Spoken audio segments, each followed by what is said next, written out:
Un ir vēl viena lieta, par ko mēs varbūt pagaidām nerunājam, bet būtu jāsāk domāt, ir būtiski atrisināt jautājumu, lai pēc 1. aprīļa degvielas cena, dīzels konkrēti, nepalielinās vēl par 3 vai 4 centiem pēc vieniem aprēķiniem un 6 līdz 8 centiem pēc citiem aprēķiniem. Te ir jautājums par biodegvielas pieaugumu dīzeļdegvielai pēc 1. aprīļa, tā sauktā vasaras degviela.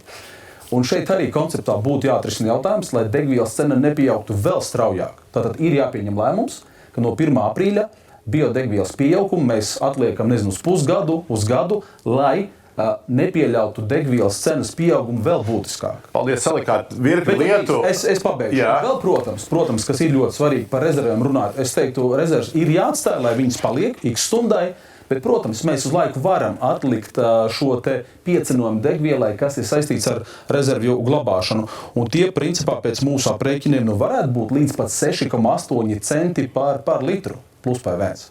Tas ir arī tas, kas ir brīdienas pieprasījumos.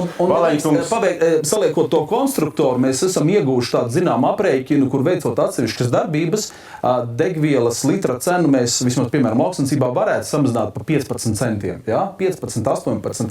Es pieļauju, ka identiski vingrinājumi ir iespējami arī... Dornkungs, ļaujiet atbildēt uz šito. Valeņkungs, cik liela daļa no tā, kas te izskan, ir tajā jūs sākumā pieminētajā potenciālajā piedāvājumā lauksaimnieku jomā? Diezgan daudz, jo principā viss tas, kā jau minēju... Viss? Gan tas bio pie pilnīgi viss pozīcijas? Par bio tas ir cits tās.